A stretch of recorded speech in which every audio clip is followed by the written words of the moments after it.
This episode is brought to you by Rocky Mountain PBS and 104.7 The Drop. Because The Drop aims to inspire people towards deeper, more meaningful connections with their community through the celebration of urban alternative music, arts, and culture.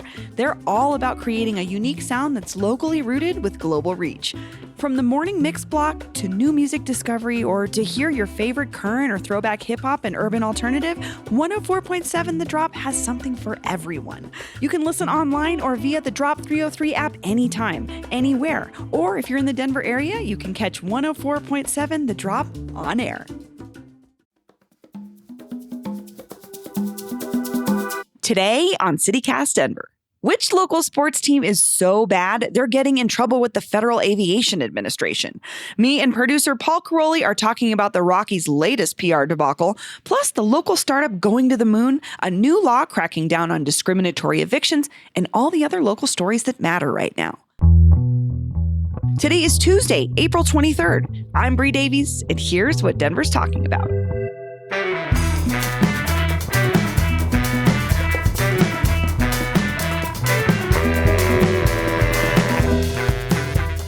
Hi, Paul.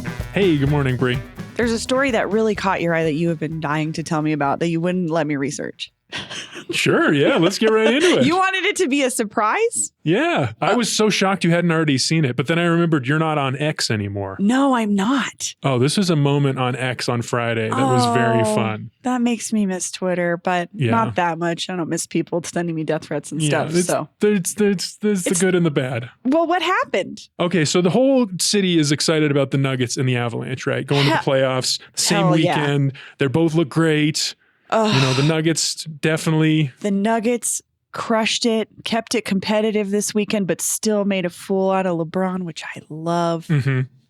MPJ had a great game, and he's had a real tough personal serious week. circumstances. Yes, he's had a tough personal week, and his teammates rallied around him. It was a beautiful chef's kiss of a first game of the playoffs. Yeah, I hope game 2 goes as well. Listeners, I think, will have heard that by the time they hear this. Oh, yeah, that's true. So let's not jinx that. Okay. We should maybe stop talking about it. Anyway, okay, so then, people are excited about the Nuggets. People are excited about the Avalanche. We don't have to talk about what happened there on Sunday night. But Rockies fans had their own moment, and that's what happened on Friday. A video goes, there's 2.2 million views on this right now. Really? This is Rockies hitting coach Hensley Mullins. This is according to a Wall Street Journal report. Here he is. Oh. And where is he? Is he on a plane? He's in the cockpit. Oh. Of a plane in flight. Oh. On its way to Canada. Oh. He's wearing a nice purple suit, purple shaded sunglasses. He's a Rockies guy. Shall we watch? Yeah, let's do it. Oh, boy. Toronto. Anybody here? Is your first officer? He's just like, yeah, I'm flying the plane. I'm terrified for the passengers. Yeah. Andy's nervous. Are you landing it? Is that Russell Wilson? No, I think that's the captain. Oh, I was like, this is getting weird. So relax. Okay, we're really relaxed. Good. Have you ever heard of anything like this happening before? Only on like a sitcom. It's like a joke, right? A passenger might go sit in the cockpit. To be fair, my son sat in the cockpit once on his first, not his first flight. Wait. Here's the best part coming up. Oh, seatbelt sign is on. Are we on initials or what'd you do? What? I love that right at the end when I think it's one of the hostesses or the stewardesses who's filming this and like laughing along and asking him questions as you're flying the plane? Ha ha ha, nervously. Ha ha ha. And he's like, yeah, I'm flying the plane, pretending to veer it off course. This seems like the worst PR of all time. Oh, I mean, other than their performance on the field? I mean, for the airplane company, whoever it was, as well as the Rockies, because that oh my God, that feels like Sick Sad World level. Mm-hmm. Like, oh my goodness. And at the end where the stewardess is like, oh, wait a second, did you do something wrong there? Did you flip something? And it's like, oh my, how does anyone think this is a good idea? Well, they don't, which is like how these videos get made. Yeah. I mean, for a while they did. For a while they were clearly just like enjoying themselves because Mullins wrote when he posted this to social media himself. That's how this got out there. He said, had some fun in the cockpit on our flight from Denver to Toronto, thanks to the captain and the first officer of our United charter that allowed me this great experience. He's proud of it. He put it on Front Street. Of course, United then has to respond. Yeah. United spokesperson Russell Carlton said in an emailed statement to the Denver Post, "We're deeply disturbed by what we see in that video, which appears to show an unauthorized person in the flight deck at cruise altitude while the autopilot was engaged." Yeah, I'll say that's deeply disturbing. I'll say. Oh, no. Yeah. Yeah. Yikes. So that's not looking good for the Rockies. I mean, what looks good for the Rockies? Yeah. And really? It gets even worse, honestly, because then the FAA starts an investigation. Holy cow. So this is like actually a serious problem, apparently. Or maybe it could be. Oh my gosh. It's just like that split second, those moments where you don't think about what you're doing, right? And we've had these moments throughout our whole lives where you make that big mistake where you're like, I can't believe I did that. I can't believe I said that. Whatever. But in this era of social media where we're just constantly bragging about every possible thing that could make us cool, which is like, why else would you post that? I'm not dogging him for that. I would have probably done the same thing. You're not thinking this is a really bad PR move for everyone involved. Yeah. This looks irresponsible. And dangerous. Yeah. Like, I can't imagine being on that flight. I would be like, I have no idea. Also, the state of flying is like not making people feel great. That's what I want to talk about next. Okay. Because I made a connection here. And I don't think I'm too like conspiracy theory minded to think this is so weird. But so the FAA is investigating the Rockies after this incident. And my mind starts thinking, wait a second, weren't we just talking about this like 2 weeks ago? DIA Secretary of Transportation Pete Buttigieg was in town. You're right. Announcing a new initiative with our state attorney general, Phil Weiser, where they're streamlining consumer complaints in a new effort to protect customers on airlines. Oh.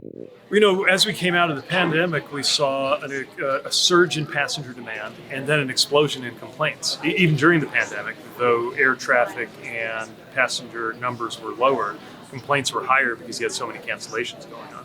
Then we saw the demand recover, and we saw these issues with cancellations and delays.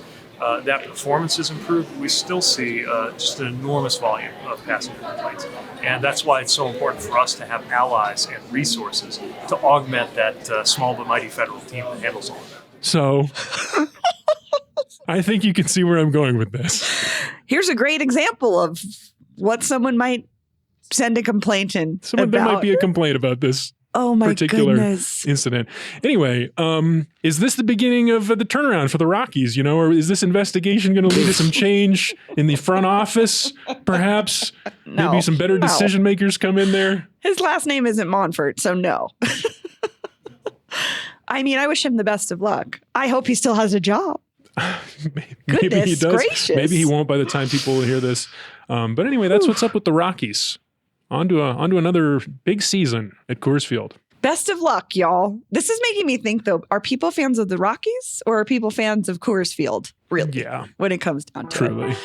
And they have good colors, right? Purple. Purple looks good on a lot of people. Some of the best. I don't know. Anyway, okay. Well, we'll be following that story.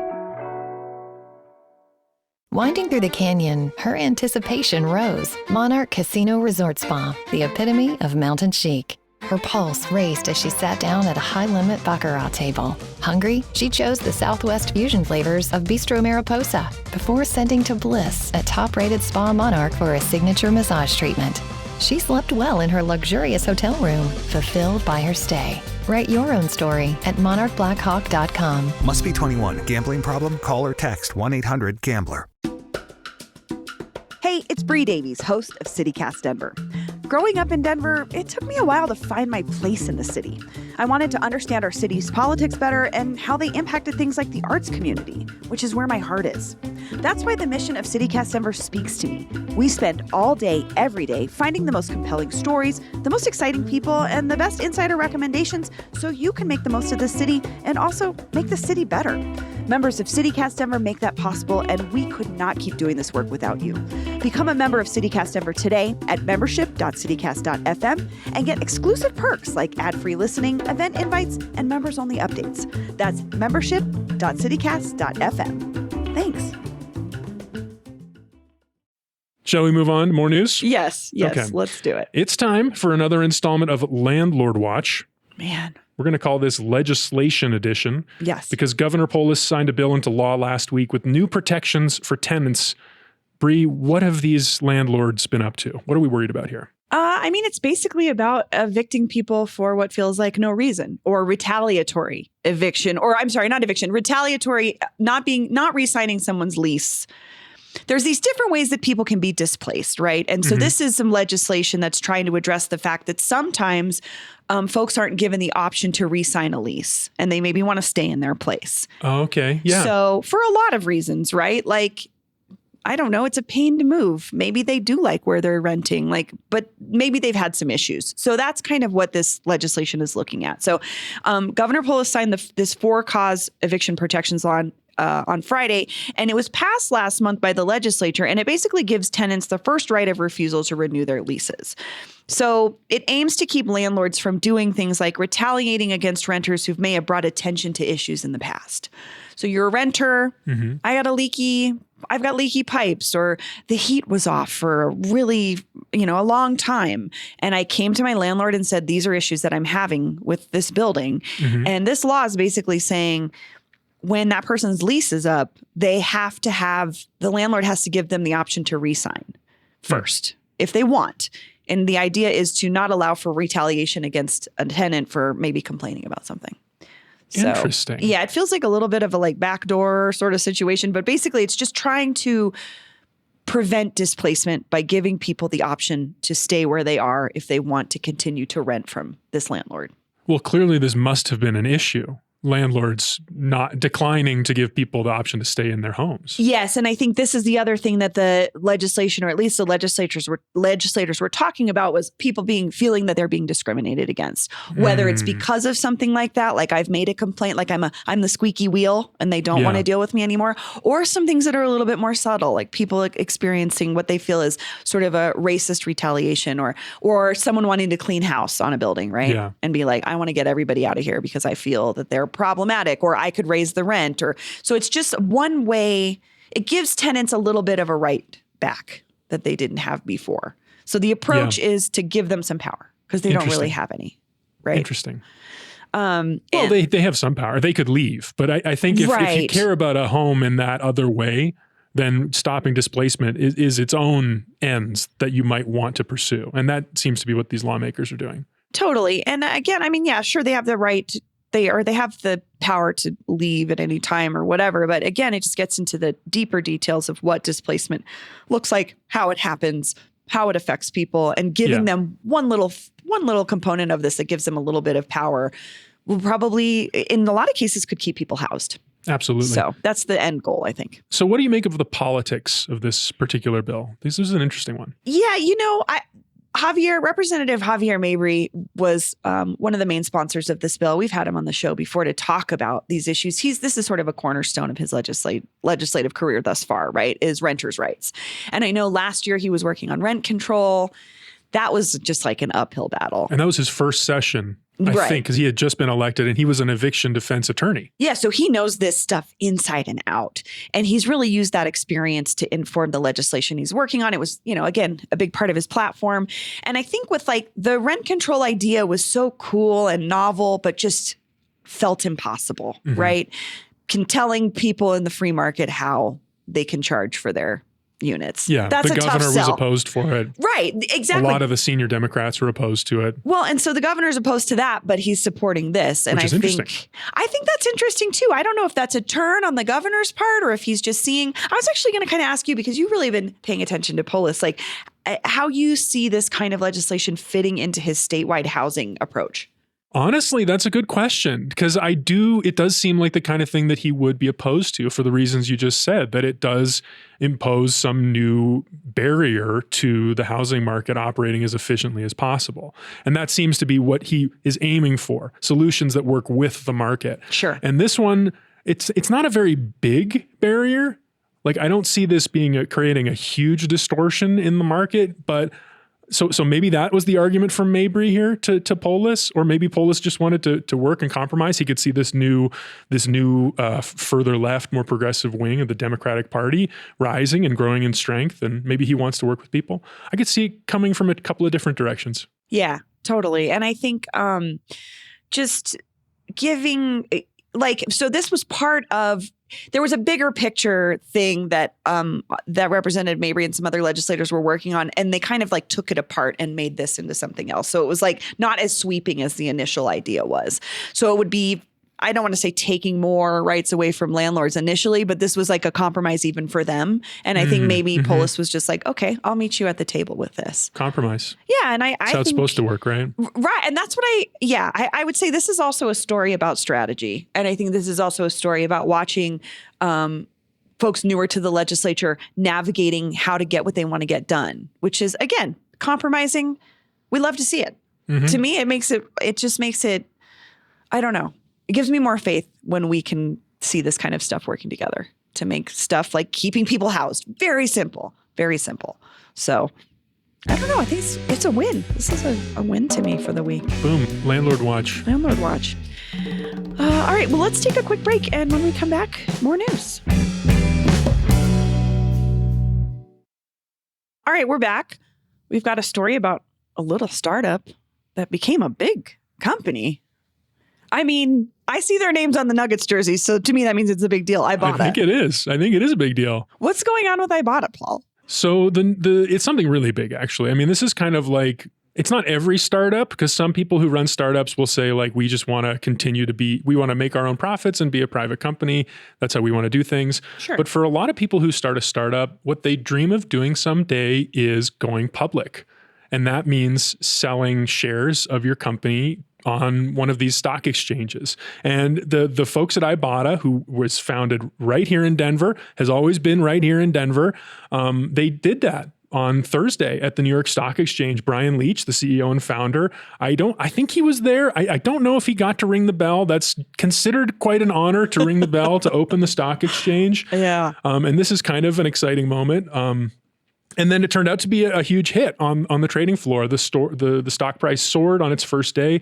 And now, according to the AP, Ibotta, this Denver company, this Denver success story, has a market value of over $3 billion. Whoa. Yeah. Wow. That is a good Denver story. Yeah. Does it feel like a Denver story? I mean, this is something that I've learned in doing this show when we talk to folks that work on bigger issues across the state. I'm thinking about when we talk to the demographer even. Tech is a presence here. So I don't have a lot of direct connections to it. I have a couple friends that work in it, but it has just become clearer and clearer to me that this is something about us. This is something about Colorado that works here, that people like, that now folks identify with. Yeah. You know, it's kind of the next era, just the way that other economic booms and things have, identified who we are to the rest of the world. So interesting stuff. I don't know if I agree you have no connection to this, because this, as we were talking, Ibotta is an e-coupon company. That's retail. It is retail. You're kind of a Denver retail expert, I would say. Oh my God. Coupons. Yeah. Just the bane of everyone's existence as a retailer. I have to say, okay, so I used Ibotta briefly. Oh. And I've just found it so annoying that I have to play a game, essentially, for companies I'm already spending money at to get, quote, loyalty to play into their... it was just so... I hate it. It's like a loyalty program, like a digital loyalty program? Yeah, or how does it work? Connects with large companies, and when you spend money in certain places on certain things, you get money back. But if I recall correctly, maybe it's been updated. This was a couple years ago. You had to look through your receipts and sometimes scan receipts. And it was just to me, if you're a coupon clipper, if this is a thing that you like to do, it's probably great. And I just found it just tedious and I'm already spending money at your company. Just give me a discount or don't.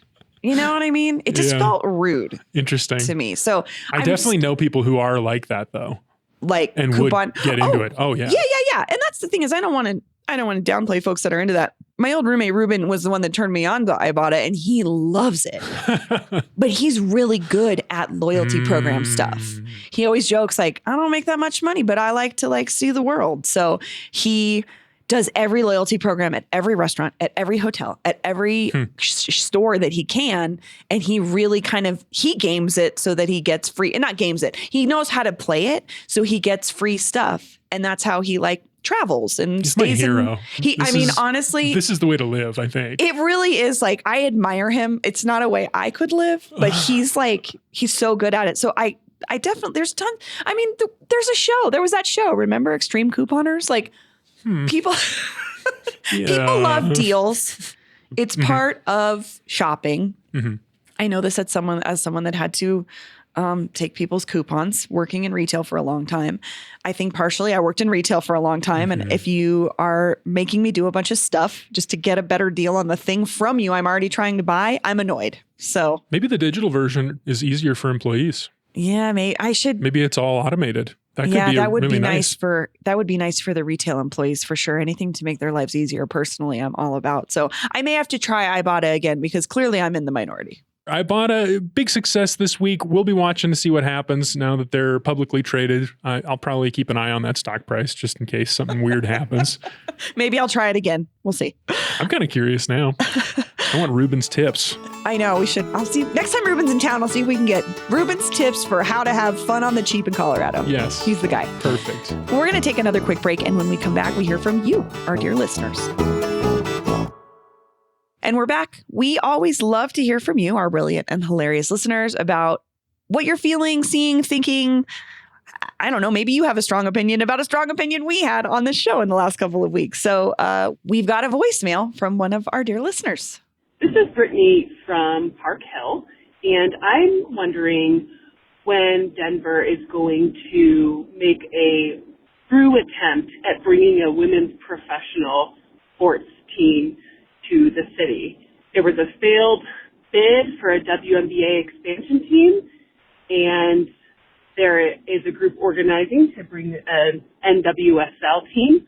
But when's it going to happen? When's the city going to start taking this seriously? We talked about this before, right, Paul? There was... Interesting question, yeah. A couple of months ago, there were some folks kind of with money sniffing around, right? Yeah, thanks for the question, Brittany. I did. Yeah, I remembered the same thing, Bree. I looked this up. There was some reporting from, I think it was last year, maybe the year before, from the Denver Post and Axios Denver and the like. And but what happened was that the WNBA has been thinking about expanding recently, and they sent a group of execs here to Denver to scope out some venues, because that's a really important thing that a team would need to be successful. And honestly, side note, but there's a great documentary out right now on ESPN Plus about Joe Sakic and how his early career, like contract dealings and the early Avalanche, coincided with the construction of what became the Pepsi Center. It was all about Sakic and this potential deal he had with the Rangers, and then the Avalanche had to match it, which they meant they had to raise a bunch of money. And then there's Harrison Ford is involved in a weird way. It's a crazy documentary. Wellington Webb is in it. Interesting. It just premiered like a week ago. We're not talking about this. But that's the economics of sports. Is it's much more complicated than just like we want a team. Right? Exactly. The conditions have to be right. Yeah. And so what happened was they toured. We know that they came to meet with a few people, including Robert Cohen of IMA Financial, who's either at the chair or the former chair of the Downtown Denver Partnership. He's one of these downtown boosters, like successful business leaders in the community, been that way for a long time. He was one of the folks who led the effort to have the Olympics come back to Denver. Back like 5-6 years ago. He was like the main guy. He's a big Olympics lover. He was on our show a couple of years ago. I talked to him about that. So he was among a group that invited the WNBA to come visit 2 venues here in Denver. Where? Ball Arena. Okay. And Magnus Arena. That's what I was thinking. At DU. Sure. And both are kind of interesting, and they kind of show the quandary that I think that those folks are all looking at right now with the WNBA. Well, how do you mean? Well, the WNBA is having this moment of popularity around Caitlin Clark and this Iowa star joining. Yes. And like I think they had some huge viewership jump for It their was huge. draft. They were playing it at my gym. You watched the draft, I watched right? the draft. It was they were playing it at Planet Fitness. Had you ever done that before? A WNBA draft? I had never even seen it like on TV. Yeah, it's having a clear moment of popularity. Which is awesome. So they're thinking about expanding. There's a lot of new attention, which means new money. But they came to visit Denver and they decided, I think, that it was not right at that moment because they chose a different city at that time. The last round when they were talking about expansion. And so something about those venues, maybe Ball Arena is too big. I was thinking Ball Arena would be too big. That's why I thought Magnus would make sense. But yeah, maybe Magnus too small. Right. Or Magnus not right in some other way. You know, a WNBA team, that's a big demand on an arena. Like, too is that bad the we're best knocking way? down First Bank. Maybe that would have been it. Maybe that would have been the golden thing that happened to that venue that they built 15 years ago and are already knocking down. That's so funny that they did that. Wild. But the venue thing is a big part of it. Mm-hmm. It's not just, do we want a team? Could we support a team? You know, do we have fan base for it?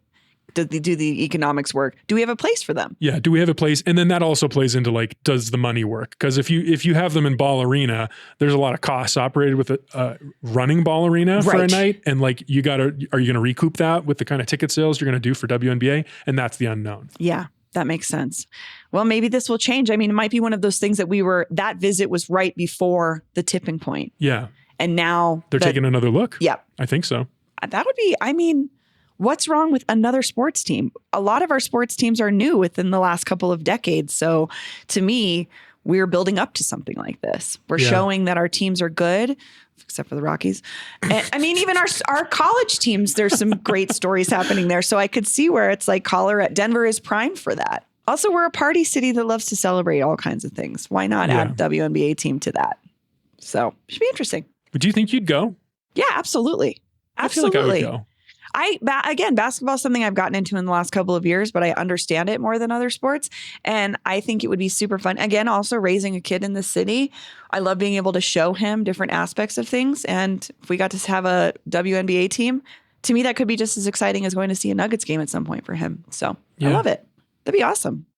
Yeah. Cool. Could be good. Well, we'll be watching that story. Well, last time we talked about this, I think we put out a call for asking for what the name of the team should be, which is the most fun part of any new franchise, honestly. There's a whole thing happening in Utah right now with the NHL we're not going to talk about. And Paul's obsessed with it. But if you want to talk to Paul about it, you should hit him about up that too. Because he wants to talk to somebody about it. So what should the WNBA team in Denver be called? The Nuggets. I think that was the best one. The Nuggets. Yeah, but that's like playing into this like sexist notion that women's teams are only like a subpar version of the men's team. Okay. Well, we need a better one. We need a better one then. I don't know. Yeah. I don't know if we want to continue with the like gold mining references. That feels very old Denver to me. What would be new? What would epitomize new Denver in a team name? The Cliff Divers. Oh, yeah. I guess you can't really be the Tokers or something. I don't know. Listeners, call in, help us. We need an answer. You guys gotta know something better because clearly Paul and I do not have a clue. There's a whole people do this for a living, Paul. Yeah. So if you're in marketing, you've got to know. Let us know. Let us know. 720-500-5418. That's the line to call. Text, leave us a voicemail. Name your WNBA team, Denver team hotline, 720-500-5418. Well, thanks, Paul. See you next time. That's all for today here on CityCast Denver. If you enjoyed this show, why not take a minute to tell Rockies hitting coach Hensley Mullins about us? Rate the show wherever you get your podcasts and subscribe to our morning newsletter and learn more about us at denver.citycast.fm. We'll be back tomorrow morning with more news from around the city. See ya.